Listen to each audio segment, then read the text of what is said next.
আমার মায় ভাত পায় না মরার টাইমে। এর লইগে আমি রাস্তা ঝাড়ু দিয়ে যেমন 2 পয়সা লইয়া একটা কিস্তি উঠাইয়া এরপর আমি লইয়া বইছিলাম, কিন্তু আমার ভাগ্যেও ভাগ জুটবে না, কারণ আমি তো মাল কেনার ক্ষমতা নেই। আমার যে 2টা মেশিন এর আমার ওইসব ক্ষমতা নেই। আল্লাহ তালা আমার দিনে ওটি কোনো ঝামেলা না। সরকারের দ্বারা একটু আবেদন, আমি যেন একটু সহযোগিতা পাই। এক জীবন যুদ্ধের লড়াইয়ের কথা জানাচ্ছিলেন ঝালকাঠি এলাকার মাহিনুর বেগম। আজ তার জীবন যুদ্ধের এক লড়াইয়ের গল্প বলছিলেন আমাদেরকে। সেই গল্প হচ্ছে রাস্তা থেকে জীবন নিয়ে কিভাবে চলতে হয় সেই অভিজ্ঞতার কথা। 10,000 টাকা লোনের বিনিময়ে একটি কারখানা নির্মাণ করেছেন, যে কারখানাটিতে তৈরি হয় বিভিন্ন চালা টিনের বা বিভিন্ন কাঠের ব্যবহৃত ওয়াসার, যেটি আমরা প্রোটেক্টর হিসেবে বলে থাকি। এই ওয়াসার বিভিন্ন দেশের বিভিন্ন প্রান্তে পৌঁছে যায় এখান থেকে তৈরি হয়ে। তবে 3টি মেশিন নিয়ে 10,000 টাকা লোন করে এই মাহিনুর আজকে এই কারখানাটি তৈরি করেছেন। এবং এটা কারিগরের ব্যাপার, কারিগরের অ্যাডভান্স দিতে গেলে অনেক টাকা লাগে। কারিগরের অ্যাডভান্স দিতেও পারি না, লোকজন পাইও না। 2-1 লই, 2-1 করে, আজকের করে, আবার 2 জন যায়, আবার 2 জন আয়, 5 জন আয়, 10 জন আয়, ওই কোনো রকমের কাটাই আবার এটা সাপ্লাই দিই। ইমানগঞ্জ নেই, বিভিন্ন দেশে নেই, কুমিল্লা যায়, এটা বিভিন্ন জায়গায় যায়, চলে। কিন্তু এখন আপাতত চলতে আছে না, অনেক পিছিয়ে আছি, অনেক পিছিয়ে। মাল কেনার কোনো ক্ষমতা নেই, আছি অনেক ঝামেলায়। 2টা পয়সা জোগাড় করিয়ে কিস্তি উড়াইয়া তারপরে এই লই বলছি।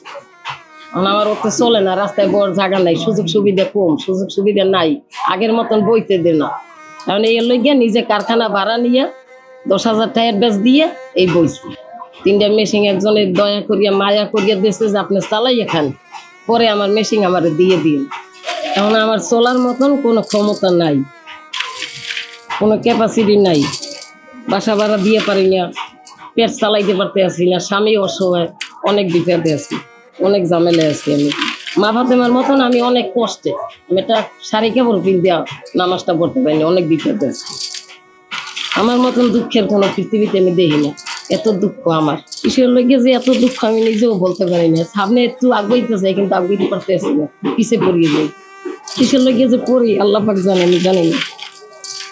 যদি সরকার আমার দিকে চাইতে, কিন্তু আওয়ামী লীগের বিএনপির বহুদিন চেষ্টা করছি, কিন্তু একটা কাঁচা পান আমার মুখে যায়। এই একটা আফসোস আমার এই ব্যাপারে, আমার অনেকই খারাপ যে আমি কি করলাম জীবনে এত আমার কষ্ট কিসের লইয়া। 101টা তালি দিয়ে মা ফাতেমার কাপড় কিনছি, এইভাবে আমার লাগতেছে, এইভাবে আমি করিয়ে থাকতেছি। আমার কোনো বাইলে সুখ শান্তি নাই। আমি শিক্ষিত না যে কোনো জায়গায় যে একটা চাকরি করবো, কোনো একটা করবো, এইটা কোনো ক্যাপাসিটি আমি নাই। আমার বাপ মা আমার পড়াশোনা করায় নাই, অশিক্ষিত আমি। আর যদি শিক্ষিত থাকতাম, মানুষের থাতা ছিলেই তোমায় খাইছি, মানুষের রাস্তা ঝাড়ু দিছি, কোনো বাইলে আমার সুখ পাইতে আসিল। 2টা ছেলে মেয়ে, 3টা, একটাও পড়াশোনা করাইতে পারি নাই। ওই রাস্তায় খাইছে, রাস্তায় রয়েছে, স্বামী ছাড়া আছে না। স্বামী মারা যাওয়ার পর হইতে এইভাবেই আমি দিন গেলে আমার। এতে এই বেড়াইও জানে সবকিছু যে কষ্ট আমার। মিশা কথা বছরে এলো, এইভাবেই আমার যায়। আমি 5 দিন ভাত না খাইও খাই, কিন্তু মানুষের কাছে যাই বলেই না যে আমারে 10টা টাকা দাও আমি খাই। এই অভ্যাস আমার নাই, এই অভ্যাস আমার নাই। 5 দিন 10 দিন আমার না খাই থাই, তারপরও আমি কারো কাছে যাই হাত পাতি না।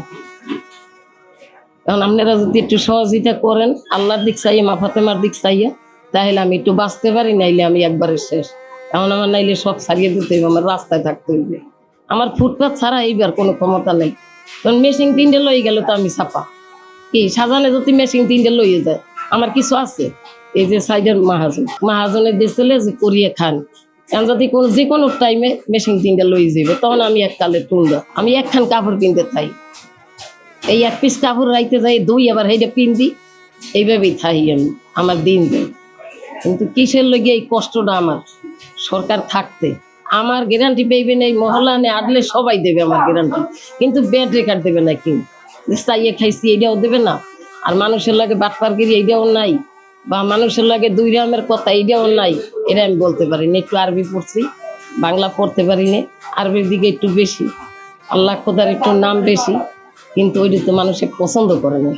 এখন মোবাইল বেরিয়েছে, বিভিন্ন রকমের পথ বেরিয়েছে, তাহলে এখন ওই 2টা পোলা বিয়া করাইয়া লেহাইতে পড়াইতে পারি না। 1 পোলা ছেলের বউ গেছে, আর এক ছেলের বউ আছে কোনো রকমের চলে, মানে আমার মরার টাইমে আমার মা দুগো ভাত খাই যাইতে পারে নাই, আমারও মনে হয় না যে দুগো ভাত খাইয়ে মরতে পারে। আমার মায় ভাত পায় না মরার টাইমে, এর লগে আমি রাস্তা ঝাড়ু দিয়ে যেমন 2 পয়সা লইয়া একটা কিস্তি উঠাইয়া এরপর আমি লইয়া বইছিলাম, কিন্তু আমার ভাগ্যেও ভাগ জুটবে না, কারণ মাল বেচা কিনে তো নাই। এখন মেশিন তিনটে লই গেলে বাবা আমার তো কিছু নেই। আমার দুঃখ কারো কাছে বলতে পারি না। এক বেলা খাইলে 2 বেলা আমি ভাত খাই না। কারিগররাও দেয়, আশেপাশের লোকেও দেয়, সবাই কইবে যে এই মহিলা অনেক মাটির লগে সহ্য করে খাই, মাটির লগে যে জীবনে একদিন মরতে হইবে, কিন্তু এত প্রেশার এত কষ্ট আমার উপরে কিসের লইয়া? আমার নসিবে নাই। আমি 50টা পিলেন খাইছি, জোতার বাড়ি খাইছি, পরশু দিনে রাত্রে আমি এই কারখানায় বলছি, আমি কি লেগে কারখানাটা দিচ্ছি, আমার তো ছাড়িয়ে দিতে হইবে, মানুষে আসবে, আমার এই মানুষজনে আসবে, কারণ আমি তো এখন মাল কেনার ক্ষমতা নেই। আমার যে 2টা মেশিন আনবো আমার ওইসব ক্ষমতা নেই, এখন আল্লাহ তালা আমার দে নেই। আবার রাস্তা ঝাড়ু দেওয়া লাগবে, না পারলে আমি কি করবো? ভিক্ষা ছাড়া, ভিক্ষা তো দেবে না, যাও যাও 10 দুয়ারে যাও, 1 দুয়ারে কইবে দেবে, আর 10 দুয়ারে ধাক্কা মারি হালাই দেবে, কইবে যাও যাও। আর না জীবন দিয়ে দিন, জীবনটার কি আছে? আজ মরলেও মরতে হইবে, কাল মরলেও মরতে হইবে। কত জায়গায় আগুন লেগে মরে, কত জায়গায় বাইলে মরে, করোনায় মরছে। আমার তো আল্লাহ তালাই করোনাও দেয় নাই, আমি তো টিকা লই নাই, আমি তো মাস্ক পিন্দি নাই, মানুষে তো মাস্ক পিনছে, আমি পিন্দি নাই। আমার পেটেও ভাত যাইবে না মরার টাইমে। আমার একটাই শখ যে আমি 5 ওয়াক্ত নামাজ পড়তে পারি, 2 পিস কাপড় পাই বছরে, পেটে 2 ভাত চাই, মাছ চাই না, গোস চাই না, ডাল ভাত তৈলি আমার জয় জবর। আমার আর দুনিয়ায় কোনো আফসোস নাই, কোনো শখ নাই।